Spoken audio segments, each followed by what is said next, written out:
नमस्कार, खबर समय जगत में आपका स्वागत है। मैं हूं आपके साथ अंकिता और आइए अब खबरें देखते हैं विस्तार से।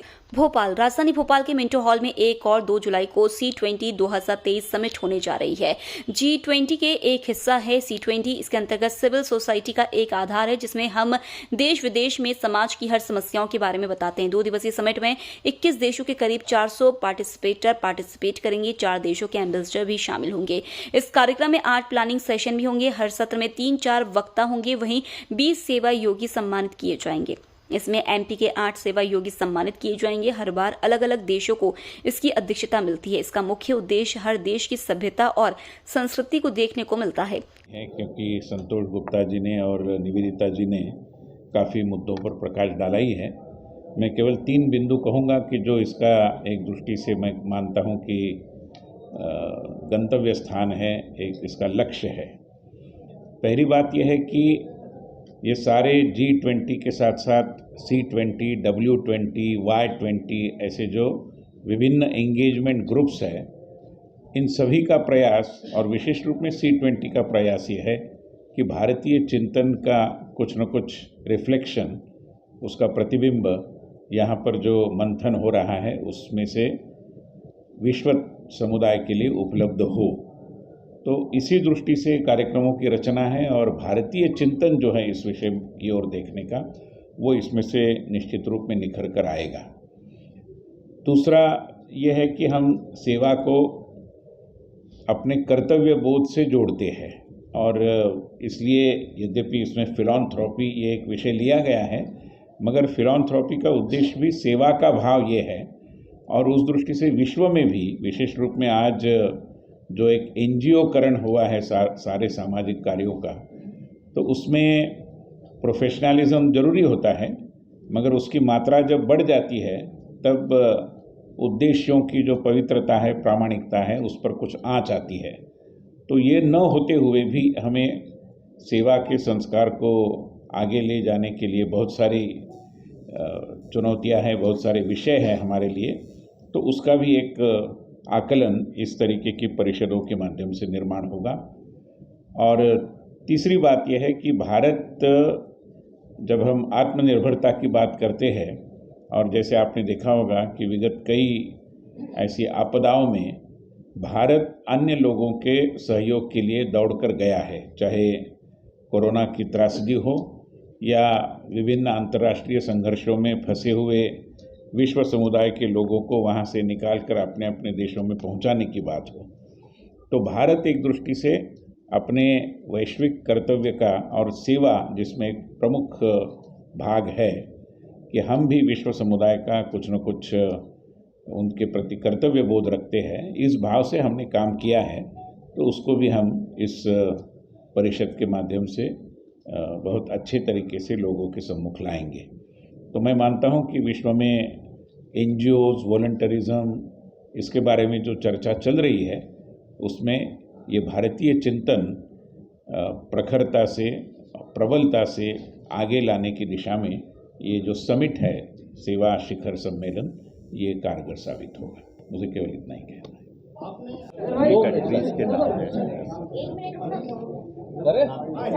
ये समिट कल से होने वाली, क्या उसमें कुछ खास रहेगा बस वो, और क्या कुछ कौन कौन शामिल होगा, बस इतना?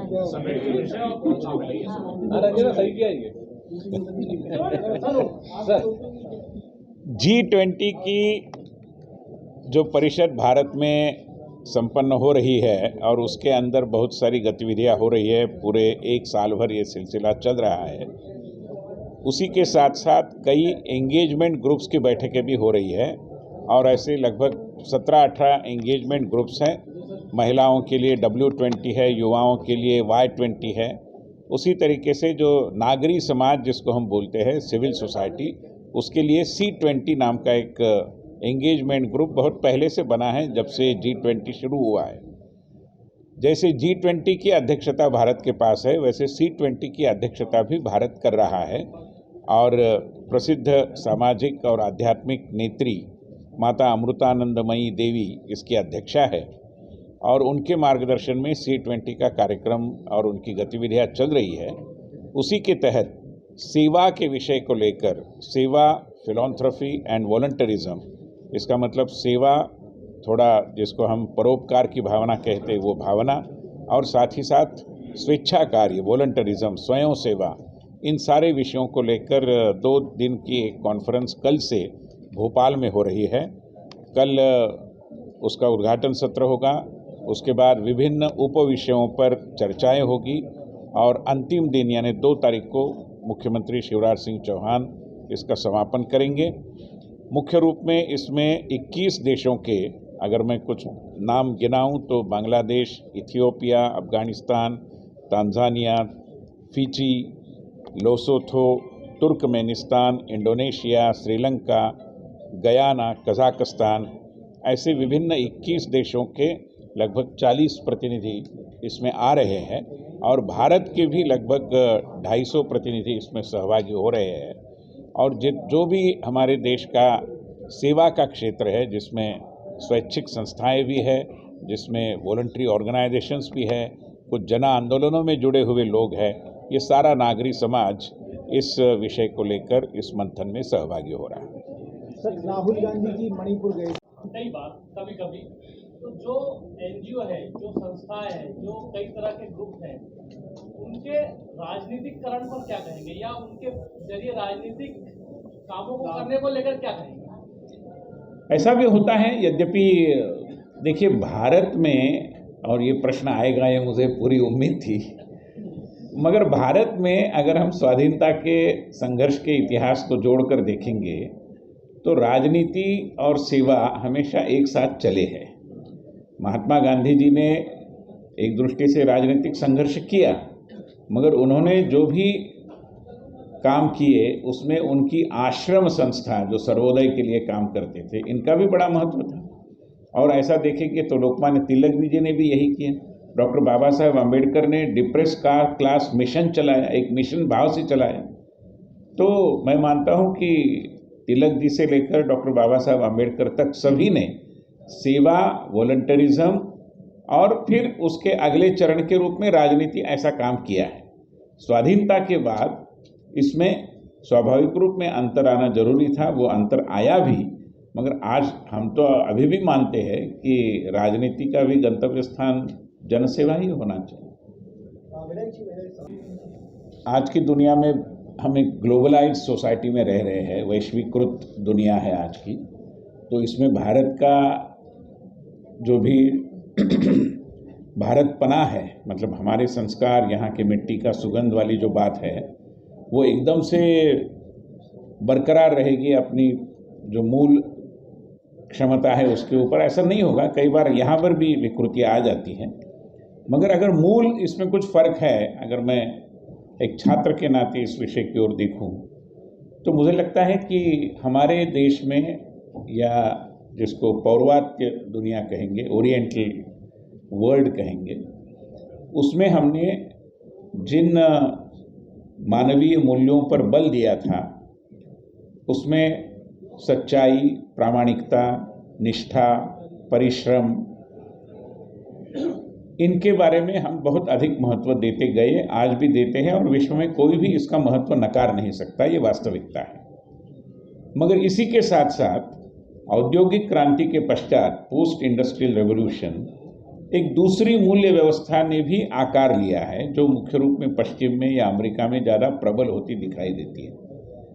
उसमें प्रबंधन कुशलता, जिसको हम प्रेजेंटेशन कहेंगे, ऐसी प्रस्तुतिकरण कुशलता, जिसमें हम उत्पादकता कहेंगे, प्रोडक्टिविटी, परिणामकारकता, रिजल्ट ओरिएंटेशन, इन पर अधिक बल आया। तो जिनको परिणामकारक काम करना है, रिजल्ट ओरिएंटेड काम करना है, जिनको प्रबंधन कुशलता के साथ काम करना है, उनको भी तो प्रामाणिकता, निष्ठा, इनकी ज़रूरत होती है। मगर कई बार इसमें विच्छेद होता दिखाई देता है। अगर मैं प्रबंधन कुशल हूँ तो इसका मतलब मैं प्रामाणिक हूँ, ऐसा शायद सरासर आप नहीं मान सकते। मगर वो इधर भी है, मैं प्रामाणिक हूँ इसका मतलब मैं प्रबंधन कुशल हूँ, ऐसा नहीं हो सकता। इसलिए कुछ लोग दुनिया में अच्छे दिखते हैं, कुछ लोग अच्छे होते हैं। हमारा प्रयास है कि जो अच्छे हैं वो अच्छे दिखे, यही अंतर है। इतने कार्यक्रम हुए भी नहीं थे, हो रहे थे, फिर भी जो steering committee, international advisory committee के जो लोग आए थे, मेंबर्स आए थे, उन्होंने बताया, यानी तब तक ऑलरेडी उन्होंने बताया कि ये भारत के C20 की विशेषता है कि बहुत कार्यक्रम हो रहे हैं और बहुत लोग इसमें जुड़ रहे हैं, यानी ये जन आंदोलन जैसा हो रहा है, ये जन भागीदारी जैसा है। यानी 16 ग्रुप के अलग अलग जगह अनेक कार्यक्रम हुए। जैसे उदाहरणार्थ मैं अरुणाचल प्रदेश में एक जो C20 का ग्रुप है, diversity, inclusion and mutual respect, उसका सेमिनार हुआ। इतने इंटीरियर एरिया में हुआ, जम्मू कश्मीर में किसी ग्रुप का हुआ, ऐसे पूरे भारत में हो रहा है, बहुत सारे लोग इसमें जुड़े हैं। तो यह जो सेवा समिट जो ली है, इसमें विचार ऐसा था, जैसे पूरा जो विषय है वो है सेंस ऑफ फाइलैंथ्रोपिज्म, एक एक देश को प्रेसिडेंसी मिलती है। इसके पीछे का एक विचार ऐसा है कि हर देश की अपनी सभ्यता है, हर विषय की तरफ देखने का एक तरीका है। तो पूरे ही मानव समाज के हित में, मानव विकास के लिए सारे ही देश, उनकी सभ्यताएं, संस्कृति, उनका जो कुछ विशेषत्व है वो इसमें जुड़ता जाए। और इसीलिए ये प्रेसिडेंसी जो होती है वो एक एक देश को बाय टर्न आती है, जो इस बरस भारत को मिली है। तो इसमें जब विषयों का चयन करते हैं तो जो पहले से चले आ रहे हैं वो विषय तो लेते ही है, लेकिन उस बरस या उसके आजू बाजू में कुछ और नई समस्याएं खड़ी हो गई है, नई चुनौतियां हैं, तो उनको भी लेते हैं। जैसे जब कोविड चल रहा था तब कोविड को लेते हुए भी कुछ विषय C20 में थे, और आगे की दृष्टि से भी मानव हित में कुछ विषय लिए जाते हैं। तो इस दृष्टि से ये जो 16 विषय संतोष जी ने बताया, वो अलग अलग विषय तय हुए।